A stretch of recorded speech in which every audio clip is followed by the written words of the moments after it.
Assalamu alaikum everyone. In this video, we are going to learn how to build basic window form game in C Sharp. Okay so window form game का मतलब है हमें different types of characters की ज़रूरत होगी। Characters mean players, enemies, bullets और जो भी हम अपनी गेम के अंदर ग्राफिकल यूज़र इंटरफेस को बेहतर बनाने के लिए यूज़ करेंगे वो सारे हमारे करेक्टर्स हैं। सो करेक्टर्स पिक्चर्स जो सी हैं वो आपको इजीली इंटरनेट पर अवेलेबल होंगी। पिक्चर्स का बैकग्राउंड रिमूव करने के लिए हमारे पास एक वेबसाइट होती है जिसका नाम है remove.bg। यहाँ पे आप अपनी फाइल को चाहे ड्रैग एंड ड्रॉप कर लें। आपने कुछ नहीं करना, ये सिंपल इस पे आपने अपलोड करना है इमेज को और वो ऑटोमेटिकली इसको प्रोसेस करेगा और आपको इसका विदाउट बैकग्राउंड वर्जन प्रोवाइड कर देगा। ये मैं आपको दिखा भी देता हूँ। ये आप लोग देख सकते हैं कि ये हमारे पास बैकग्राउंड के बगैर हमें हमारा प्लेयर मिल चुका है।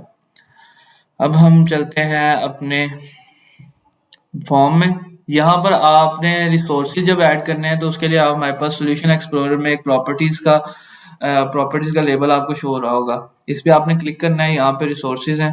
रिसोर्सेज पे आने के बाद मैंने ऑलरेडी ये ऐड किए हुए हैं। यहाँ पर आपने प्लस पे क्लिक करना है। इमेज सेलेक्ट करें।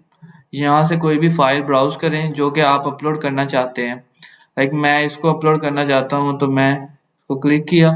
उसके बाद नेम दे देंगे इसको प्लेयर 2 एंड ऐड कर दिया इसने। और अगर आप इसको यानी कि रिमूव करना चाहते हो वो तो सिंपल या राइट क्लिक करके आप इसको डिलीट कर सकते हैं। सो अब हम देखते हैं कि हम अपने विंडो फॉर्म में इनको कैसे यूज कर सकते हैं जो रिसोर्सेज हमने ऐड किए हैं। प्रॉपर्टीज प्रॉपर्टीज में जाने के बाद यहाँ पे आपको एक सेक्शन मिलेगा बैकग्राउंड इमेज के नाम से। ये हम विंडो फॉर्म की जो हमारा मेन फॉर्म है उस पे हम एक इमेज लगाना चाह रहे हैं। ये देखें जितने भी हमने रिसोर्सेज ऐड किए थे वो सारे हमें यहाँ पर प्रोवाइड हो चुके हैं। आप कोई भी यहाँ से सिलेक्ट करें। लेट्स सपोज मैं इसको सिलेक्ट करता हूँ। मैंने इसको अपलोड किया तो इसने कुछ ऐसा इंटरफेस उसका शो करा दिया है। ये हमारा वो इमेज थी जो बैकग्राउंड बनाना चाह रहे थे हम अपने फॉर्म का, मीन अपनी गेम का। ओके सो इसके बाद जो एक मेजर और इम्पोर्टेंट थिंग है वो ये है कि आपने यहाँ से सिलेक्ट करना है पिक्चर बॉक्स को। पिक्चर बॉक्स को आपने यहाँ पे अपलोड किया। ठीक है, एडजस्ट कर लें। इस पे भी आप राइट क्लिक करें, प्रॉपर्टीज में जाएं, इमेज का ये आपको यहाँ पे आइकन मिल रहा होगा, यहाँ पे ब्राउज करें और ये देखें रिसोर्सेज जितने भी हम ऐड करेंगे वो ऑटोमेटिकली हमें यहाँ पर शो हो रहे होंगे। सो हमने इसको प्लेयर को ऐड कर लिया यहाँ पर। ठीक है, ये देखें अभी हमारा प्लेयर हमें क्लियर नज़र नहीं आ रहा। उसकी रीज़न है कि इसका साइज जो सा है वो हमारे पास नॉर्मल है। साइज मोड पे क्लिक करें, ये जूम करेंगे तो ये देख रहे हैं आपको ये ऑटोमेटिकली एक परफेक्ट वे में सारा प्लेयर आपका नज़र आ रहा होगा। अभी भी प्लेयर के अराउंड हमें मीन बैकग्राउंड पे हमें कोई कलर शो हो रहा है तो उसको रिमूव करने के लिए हम बैक कलर बैक कलर में जाके ट्रांसपेरेंट कर देंगे इसको। सो ये देख लें इस तरीके से हमारा प्लेयर ऐड हो जाएगा और हम इसके ऊपर डिफरेंट ऑपरेशन परफॉर्म कर सकते हैं। और एक और इम्पॉर्टेंट थिंग ये है कि हमने ये सारी चीज़ें टाइम कंट्रोल की हेल्प से करनी है। टाइम इंटरवल भी आप उसको कह सकते हैं, गेम लूप भी कह सकते हैं। गेम लूप मीन एसिंक्रोनस होते हैं, एसिंक्रोनस इनपुट होती हैं। और उससे पहले ये है कि एसिंक्रोनस में हमारे पास डायरेक्टली तो विजुअल स्टूडियो हमें कोई ऐसी चीज़ नहीं प्रोवाइड करता कि हम उसको अपने कोड में यूज़ कर सकते हैं without using any extra extensions या लाइब्रेरी। सो इसके लिए हमारे पास एक लाइब्रेरी होती है जो कि हमें इंस्टॉल करनी पड़ती है ताकि हम कीबोर्ड से इनपुट ले सकें जब हमारी गेम प्ले हो रही हो। सो यहाँ पे आपको ये नज़र आ रहा होगा manage and you get packages. इधर आपने ब्राउज करना है। मैंने तो ऑलरेडी इंस्टॉल किया हुआ है EZ इनपुट। सो मैं देखें मेरा ऑलरेडी इंस्टॉल्ड है। आपने इसको इंस्टॉल कर लेना है यहाँ पे इन दोनों को क्लिक करके। ये देखें मेरा अनइंस्टॉल आ रहा है, आपका यहाँ पे इंस्टॉल आ रहा होगा। ओके, अब मैं आपको लेके चलता हूँ कोड की तरफ और कोड एक्सप्लेन करता हूँ कि लाइक हम कैसे टाइम इंटरवल को ऐड कर सकते हैं और कैसे डिफरेंट थिंग्स को एक दूसरे के साथ कनेक्ट कर सकते हैं। तो ये है हमारी गेम। सो आप देख सकते हैं इसमें हमारे पास 2 प्लेयर हैं जो लेफ्ट राइट मूव कर रहे हैं। हमारा प्लेयर भी लेफ्ट राइट मूव कर सकता है। जब हम लेफ्ट की एरो की प्रेस करेंगे तो वो लेफ्ट की तरफ मूव करेगा, और जब हम राइट एरो की प्रेस करेंगे तो वो राइट की तरफ मूव करेगा। इसी तरह स्पेस बार पर जब हम हिट करेंगे तो वो फायर भी कर सकता है। ओके, और जब किसी एनिमी की बुलेट उसको लगेगी तो प्रोग्रेस बार में -10 का डिक्रीमेंट आएगा। ओके, अब हम देखते हैं कि हम इसको बिल्ड कैसे कर सकते हैं, हमें किन-किन चीज़ों की ज़रूरत पड़ती है। So first of all, we have knowledge about these time intervals, and the most important thing, double buffer. आपने इसको इनेबल जरूर करना है।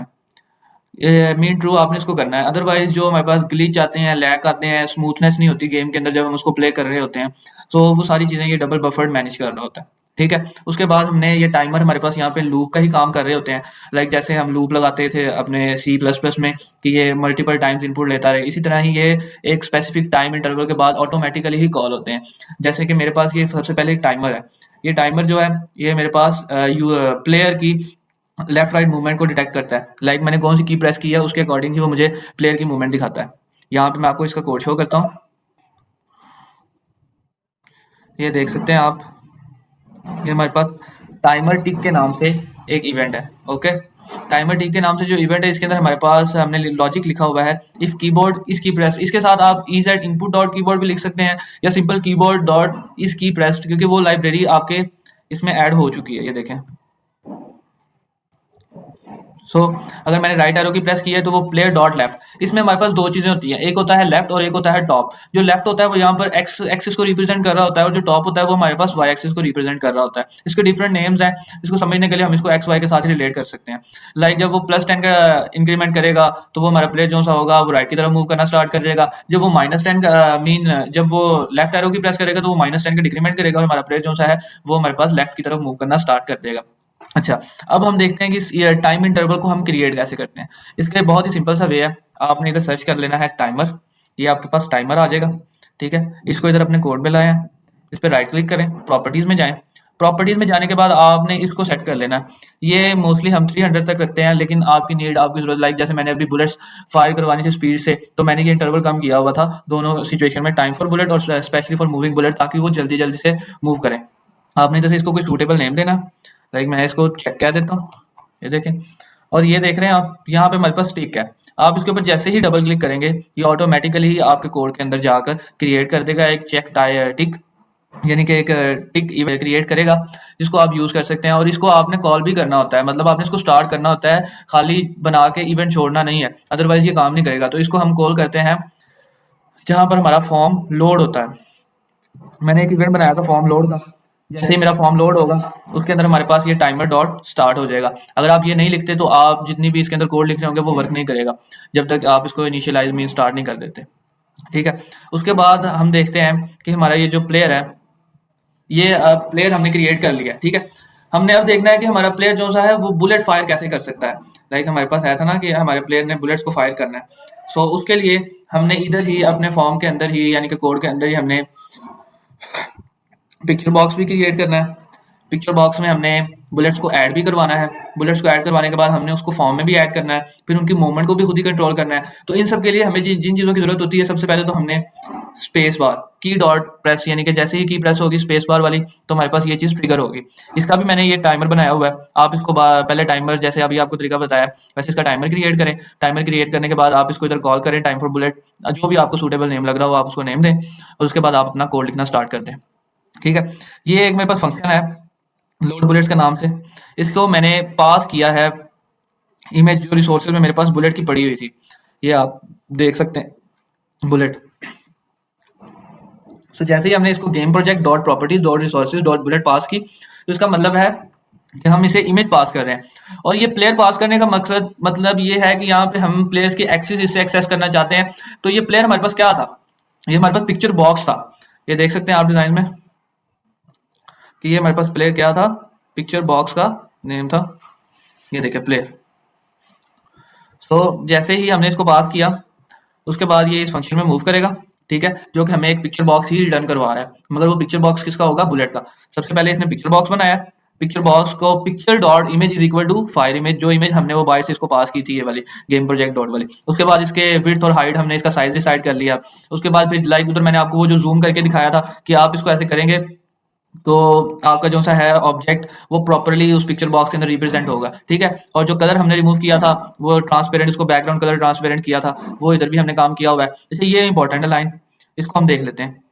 अभी मैंने आपसे बात की थी कि जिस तरीके से हमें जरूरत होती है एक्सिस की, ताकि हम बुलेट को बिल्कुल उसके टॉप से फायर कर सकें, और टॉप से भी और सेंटर से भी। तो ये हमारे पास इस टाइम यहाँ पर यही काम कर रहा है, source dot left plus source dot width. Source dot left से वो हमारे पास उसके एक्सिस पे पहुंचेगा, सोर्स डॉट विड्थ जो सी है वो हमें उसको 2 पे डिवाइड करेगा, और फिर उसके बाद अपने जो से उसके एक्सिस होंगे उसको भी 2 पे डिवाइड करेगा, और उन दोनों में से उसको जो वैल्यू मिलेगी उससे हम इसका सेंटर इजीली फाइंड कर सकते हैं। और इसी तरह ही इसने पिक्चर डॉट टॉप के लिए किया हुआ है।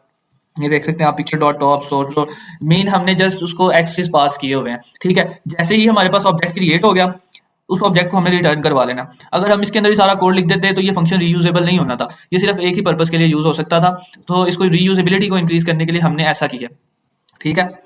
अभी ये देख लें, यहाँ पे उसने पिक्चर बॉक्स को रिटर्न किया, ठीक है। फिर उसके बाद आपने एक लिस्ट बनानी है, ठीक है। अच्छा, लिस्ट का यहाँ पे पर्पस क्या होगा? लिस्ट आपको ट्रैक करके दे रही होगी कि फॉर्म में आपका प्लेयर या आपका एनिमी या आपकी बुलेट किस जगह पर मौजूद है, और आप उसके ऊपर डिफरेंट ऑपरेशंस परफॉर्म कर सकते हैं। डिफरेंट ऑपरेशंस में क्या क्या चीजें आ सकती हैं, लाइक आपने उसको आउट करवाना है, रिमूव करवाना है, या आपने उसको अगेन स्टार्ट करवाना है, रीजनरेट करवाना है, वो सारी चीजें आप with the help of list he manage कर सकते हैं, ठीक है। लिस्ट में मैनेज किया, और this dot control dot add का मतलब है जिस तरीके से हमने पिक्चर बॉक्स मैनुअली ऐड किया था, अब हम with the help of code वो ऑटोमेटिकली ही पिक्चर बॉक्स हमारे पास उधर चला जाएगा और हमें बुलेट शो होगी जब यूजर की को प्रेस करेगा। ओके, अब इसके बाद हमारे पास जो मेजर चीज आती है वो है एनिमी को ऐड करवाना। अच्छा, एनिमी जो सा है वो कोई हम किसी की को तो प्रेस नहीं कर रहे होंगे।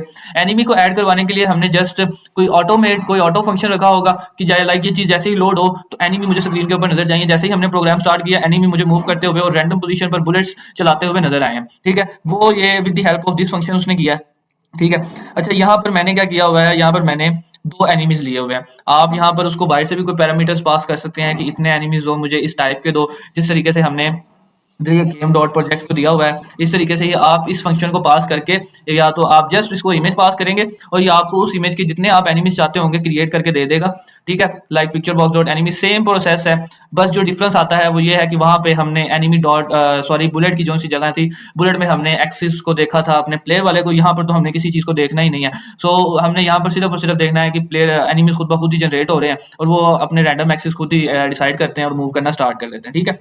बस हमने एक चीज का ख्याल रखना है, ये 30 to 100, मतलब कि इसके जो हमारे साइज है ना फॉर्म का, ये इसके दरमियान दरमियान ही रहे, इससे बड़ा कोई नंबर ना आए, ठीक है। और उसके बाद ये जीरो भी यही है कि हमारे फॉर्म से स्टार्ट हो रहा है, और ये जो सा है ये क्लाइंट साइज डॉट विड्थ का मतलब यही होता है कि लाइक आपकी जो स्क्रीन आप यूज कर रहे हैं उसके अकॉर्डिंग ही वो उस चीज को मैनेज करता है, ठीक है। अब ये देखें, इसने यहाँ पर क्या किया है, हमारे पास एनिमीज जो से हैं वो डिफरेंट टाइप्स के हो सकते हैं, लाइक कोई होगा ब्लू कलर का, कोई होगा रेड कलर का, इस तरह के। लेकिन हमने उन सबको ट्रैक और उन सब पर जितनी भी फंक्शनैलिटीज हैं वो एक तरह की ही परफॉर्म करनी है, तो हम फिर से इसको लिस्ट में ऐड करेंगे, और वो हमारे पास, और फिर with the help of control हम इसको फॉर्म पे शो करवा देंगे, ठीक है। अब इसको किसी ना किसी तरह हमने मूव भी तो करवाना है ना। मूविंग के लिए हमने एक फंक्शन लिखा हुआ है, moving enemy left to right, मतलब वो लेफ्ट जा रहा है, राइट जा रहा है। अच्छा, ये जो सा है इसमें ये हमारे पास कोड है, ये आप देख सकते हैं। इसमें मैंने एक एक्स्ट्रा चीज ऐड की हुई है, एनिमी डॉट टैग की।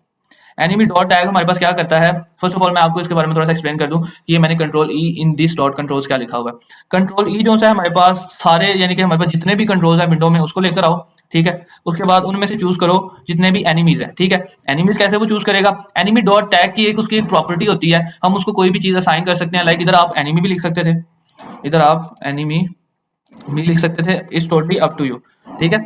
आप इधर जो चीज भी लिखना चाहें, ठीक है। इन दोनों में से लाइक या तो राइट होना चाहिए या लेफ्ट होना चाहिए, तो आप इसको फर्दर अंदर आने की परमिशन दे दें, ठीक है। उसके बाद टैग को कन्वर्ट करना है आपने डॉट टू स्ट्रिंग के अंदर, और फिर जो चीज हमने कितने लाइक उसने जंप करना है या कितनी स्पीड से मूव करना है वो हम इधर से मैनेज कर रहे होंगे। इन स्पीड इक्वल टू 5। मैं फिर बता रहा हूँ कि ये काम जो ये फंक्शन मैं लिख रहा हूँ ये मैंने यहाँ पर एक टिक इवेंट के अंदर लगाया हुआ है जो किसी टाइम इंटरवल का है। आप इस टाइम इंटरवल को सेम वे में क्रिएट करेंगे और फिर उसके अंदर इस फंक्शन को कॉल करेंगे।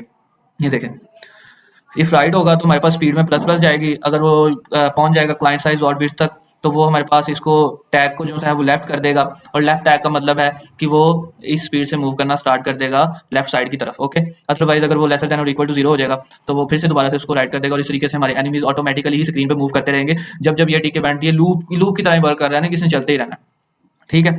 अब हम बात कर लेते हैं हमारे पास एनिमी जो सा है वो हमारा फायर कब करेगा, लाइक फायर कैसे करेगा और कब करेगा। तो अब हमारा एनिमी तो क्रिएट हो चुका है। अब एनिमी ने भी कोई काउंटर अटैक करना होगा, उसने भी फायरिंग वगैरह करनी होगी। बट एनिमीज हमारे पास मल्टीपल है। हम हर किसी एनिमी को अलाउ नहीं करेंगे कि वो एक साथ ही फायरिंग स्टार्ट कर दे और कंटिन्यूस फायर करे। हम कुछ एनिमीज को अलाउ करेंगे, कुछ को नहीं अलाउ करेंगे। मेरे पास अभी जस्ट 2 एनिमी है, at a time single 1 enemy he fire कर सकता है, ठीक है? एक एनिमी फायर करेगा और वो भी एक सर्टेन ड्यूरेशन के लिए मेन चांस देंगे उसको कि अगर ये आपका ये चांस आता है तो फिर ही आप फायर कर सकते हो, फिर भी आप फायर नहीं कर सकते। अदरवाइज वो तो कंटिन्यूस फायर करेंगे। ठीक है, इसके लिए हमने क्या किया हुआ है, एक रैंडम नेक्स्ट के नाम से हमारे पास जो हमने ऊपर एक ऑब्जेक्ट क्रिएट किया हुआ है, उसको हम मिनिमम और मैक्सिमम वैल्यू बता दीजिए। मेरे पास इतने पड़े हुए हैं एनिमीज, ठीक है? इनमें से आप वैल्यू चूज कर लो, एक वैल्यू दो मुझे, ठीक है? हमने वो जो लोड बुलेट वाला फंक्शन ये लिखा था, उसको अगेन उसी वे में हमने बुलेट पास की। कोई नई इमेज पास कर दो, लाइक आप कोई लेजर बुलेट पास करना चाहते हो, कोई और चीज पास करना चाहते हो, आप वो पास करें इसको, ठीक है? उसके बाद साथ आपने ऑल एनिमी आई, मतलब वो जो एनिमी इसने रैंडमली चूज किया है वो भी साथ पास करें आप, ठीक है? उसको आप स्क्रीन पे शो करें। स्क्रीन पे शो करने के बाद फिर आप उसको लिस्ट में भी ऐड करवा दें ताकि हम उसके ऊपर मल्टीपल ऑपरेशन परफॉर्म कर सकें और उसको हम ट्रैक कर सकें, ठीक है? अब इसके साथ ही मैंने एक और इवेंट ट्रिगर किया हुआ है। वो इवेंट क्या करता है, वो चांस देता है मुझे, ठीक है? कि आपके पास 0 to 100 है, अगर चांस में वैल्यू मेरे पास लेसर देन 10 आए फिर ही फायर बाय एनिमीज को कॉल करो, अदरवाइज फायर बाय एनिमीज को कॉल ना करो। Enemies just left right move करते रहे। ये इसलिए था ताकि एनिमी कंटिन्यू फायर ना कर सके। तो यहाँ पर एक इंपॉर्टेंट चीज थी कि हम लिस्ट में एनिमीज को ऐड तो करते जा रहे हैं कि एनिमीज कंटिन्यूअसली हमारे पास लिस्ट में ऐड हो रहे हैं और हमारे पास बुलेट्स भी ऐड होती जा रही हैं, ठीक है? बट वो चाहे आइदर इट्स एनिमीज बुलेट्स और either it's bullets fire bye player, ठीक है? मगर वो तो हमारे अगर एक लेवल तक जाएंगी उसके बाद वो हमारे प्रोग्राम को स्लो करते जाएंगे। सो हमें कोई ऐसा कोड लिखना पड़ेगा कि जो बुलेट फायर होने के बाद बुलेट को रुके भी ना, बुलेट मूव भी करती रहे, मूवमेंट भी हो उस बुलेट में, और साथ ही साथ अगर वो एक स्क्रीन के साइज से बाहर निकले तो उसको वो वैनिश कर दे, खत्म कर दे, ठीक है? उसके लिए हमारे पास ये कोड है। तो ये देखें हमारे पास मूविंग बुलेट, ये भी एक इवेंट है, मीन टिक इवेंट है जो कि हमने टाइम इंटरवल के थ्रू लगाया हुआ है। ये देख सकते हैं आप टाइम इंटरवल यहाँ पे है मूविंग बुलेट का। जैसे ही ये इवेंट कॉल हो, ट्रिगर हो, सबसे पहले वो बुलेट्स काउंट को पकड़ेगा, ठीक है? Bullet dot count -1। हमने आई को ये वैल्यू क्यों असाइन किया, क्योंकि हम 15 14 13 ऐसे करते करते अपनी मैगजीन को खाली करना चाहते हैं, ठीक है? तो उसको पकड़ो, ठीक है? जैसे ही यूजर ने स्पेस क्लिक किया है या एनिमी ने कोई बुलेट फायर किया है, ठीक है, उसको माइनस करते हो इसके लिए, ठीक है? जैसे ही वो माइनस करता जाएगा, इसका मतलब क्या है कि वो ऊपर को जा रहे हैं, अपने एक्सिस के अकॉर्डिंग ही उसने ऊपर को मूव करना है। ऊपर को जा रहे हैं। जैसे ही हमारे पास box dot top lesser than 0, मतलब कि वो हमारे पास जो हमारे फॉर्म का साइज है उससे जैसे ही वो बाहर जाएगा तो वो उसे उस कंट्रोल से भी रिमूव कर देगा, लिस्ट से भी रिमूव कर देगा। और ये जो सी डिस्पोज है ना, इसको यहाँ पे लिखने का पर्पज ये था कि हमने अब इस ऑब्जेक्ट को यूज कर लिया है, अब हम इसको फर्दर यूज नहीं करेंगे। अब ये हमारी तरफ से बिल्कुल फ्री हो चुका है और आप इसको टोटली रिमूव कर दें हमारे कोड में से, ठीक है?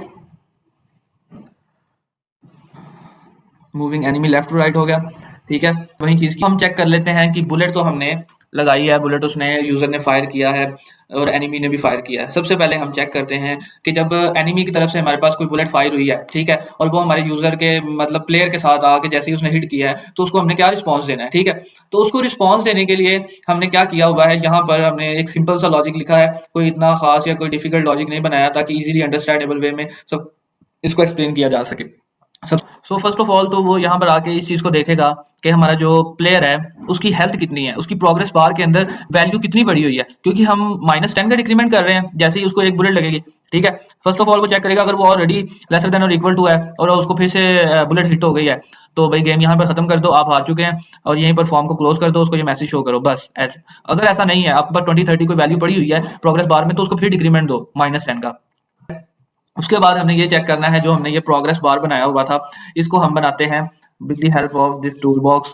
Progress bar PROGRESS progress bar आप ऐड करें इसको, ठीक है? जैसे ही आप इसको ऐड करेंगे राइट क्लिक करें, राइट क्लिक करने के बाद आपको ये प्रॉपर्टीज नजर आ रही हैं। प्रॉपर्टीज में वैल्यूज को अगर आप 100 देते हैं तो ये देखें आपको ये यहाँ पर 100 शो हो रहा होगा। और ये मैंने ऊपर मैं आपको भी दिखाता हूँ कि ये हमारे प्लेयर के साथ कैसे हमें मूव करेगा लेफ्ट टू राइट। ये जब हमारे पास प्लेयर बुलेट शूट करेगा और वो किसी एनिमी को जाके हिट करेगी तो उस टाइम हमने क्या करना है, ठीक है? तो मैं नहीं जानता, मेरे पास 100 प्लेयर्स हैं, 1000 प्लेयर्स हैं, सॉरी एनिमीज हैं, और प्लेयर जो है वो at a time 10 bullet shoot कर देता है, 2 बुलेट शूट करता है, या कोई भी बुलेट नहीं शूट करता, ठीक है? मगर जैसे ही कोई भी उसकी बुलेट जाके किसी एनिमी को हिट होगी तो उस सिचुएशन में उसने क्या काम करना है, ठीक है? तो ये देख लें, ये हमारे पास बुलेट पड़ी हुई है। बुलेट मैं फिर बता रहा हूँ मैगजीन की तरह है, उसने 15 14 13 इस तरह डिक्रीमेंट में आना है, तो हमने लूप को भी इसी तरह ही अप्लाई करना है, ठीक है? उसके बाद अंदर एक कंडीशन लगी हुई है, bullet B dot bounce dot intersect with all enemy E dot bounce, मतलब कि जाके चेक करो कि क्या इन दोनों की आपस में कोलिजन हो चुकी है। जो ये बुलेट है, चाहे ये बुलेट 2 थी 3 थी 4 थी, एनिमी 1 2 3 जितने भी हमारे पास पड़े उनमें से कौन सा है, जैसे ये काम हो सबसे पहले तो ये काम करो ना, बुलेट को निकाल लो, ठीक है। उसके बाद करो ये एनिमी को भी निकाल लो, ठीक है। और हमारे पास स्कोर बोर्ड है जो कि हमने ऊपर एक वेरिएबल डिक्लेयर किया हुआ है स्कोर बोर्ड के नाम से, और हमारे फॉर्म में हमारे पास एक लेबल है स्कोर के नाम से, ठीक है। ये पड़ा हुआ है साइड में, ये थोड़ा सा अभी इतना प्रोमिनेंट नहीं है। तो जैसे ही ये काम हो स्कोर बोर्ड पे जाओ, स्कोर बोर्ड पे देखो, ठीक है। अच्छा, अब एक और यहाँ पर बड़ी इंटरेस्टिंग बात ये है कि हमारे पास अगर 5 एनिमी है तो मैक्सिमम हमारा स्कोर क्या ही जाएगा, 50 चला जाएगा, क्योंकि हमने इसमें कोई बूस्टर वगैरह तो डाले नहीं हुए गेम में। सो हम ये जो गेम को एंड करने वाली स्टेट है वो हम इसके थ्रू भी ट्रिगर कर सकते हैं, या फिर हमको ये एक अलग से इवेंट बना लेते हैं कि जहाँ पे हमारे पास all enemy dot count equal equal to 0 हो जाएगा। सो फिर आप दिस डॉट क्लोज फॉर्म कर देना, ठीक है। अभी मुझे जो इजिएस्ट वे लगा था वो यही था कि मैं स्कोर बोर्ड के साथ इस चीज़ को करूँ, सो मैंने इसको स्कोर बोर्ड के साथ ही मैनेज किया हुआ है। आप देख सकते हैं स्कोर बोर्ड हमारे पास ये है स्कोर बोर्ड, ठीक है। जैसे ही इसमें स्कोर में इसने डिक्रीमेंट इंक्रीमेंट किया है, ठीक है, ये स्कोर बोर्ड वाले फंक्शन की तरफ मूव कर गया। स्कोर डॉट ईएक्स अभी जो मैंने आपको लेवल दिखाया था उसको भाई वैल्यू पास करो इसकी न्यू। और अभी मेरे पास 2 एनिमी पड़े हुए हैं सिर्फ, मैंने आपको ऊपर दिखाया था लूप में जहाँ पे ऐड एनिमी वाला फंक्शन था, तो हमारे पास जस्ट 2 एनिमी थे, तो मतलब हमारा मैक्सिमम स्कोर कितना ही जाएगा, 20 तक जाएगा। तो जैसे ही 20 तक जाए हमारी गेम को ओवर करो, यू विन का मैसेज शो करो और स्कोर बोर्ड को 0 कर दो, और हमारी स्क्रीन वहीं पर डेड हो जाएगी और हमारी गेम कंप्लीट हो जाएगी, ठीक है। यहाँ पर जो मेन चीज़ें जो याद रखने वाली हैं इस गेम को बनाने के लिए, आपने स्मूथनेस के लिए डबल बफर को जरूर याद रखना है। इसकी पिक्चर्स को जो आप पिक्चर्स की बैकग्राउंड रिमूव करते हैं उसको रिमूव डॉट बीजी के थ्रू आप करेंगे। इस प्रोग्रेस बार को आपने जो मूव कराना है वो मैं आपको बता देता हूँ। ये देखिए सिंपल सा लॉजिक है, वही चीज़ है जहाँ पे हमारे पास की राइट एरो पे प्रेस हो रही होगी, मैंने इसको प्लेयर हेल्थ का नाम दिया हुआ है, player health dot left plus equal to this one, और प्लेयर हेल्थ डॉट लेफ्ट अगर वो हमारे पास की लेफ्ट एरो प्रेस करेगी तो वो माइनस कर देगा और ये लेफ्ट टू राइट हमारे प्लेयर के साथ ही मूव करता रहेगा, ठीक है। यहाँ पर ये हमारे पास लॉजिक आ जाएगा। और इसके अलावा हमारे पास इसमें आते हैं ये वाली चीज़ कि अगर आपने किसी कोड को मल्टीपल टाइम यूज़ करना है, लाइक जो मैंने ये लोड बुलेट को यूज़ किया हुआ है, वहीं बुलेट लोड बुलेट का फंक्शन जो सा है वो प्लेयर के लिए यूज़ हो रहा है, वहीं लोड बुलेट का फंक्शन जो सा है वो एनिमीज के लिए यूज़ हो रहा है, तो उसके लिए आपने इस तरीके से रिसोर्सेज को पास करना है, ठीक है। और 7 प्लेयर जरूर पास करना है, प्लेयर या एनिमी हो गया तो वो आपका ऐड हो जाएगा। सो अब आपको मैं इसको फाइनल रन करके दिखा देता हूँ।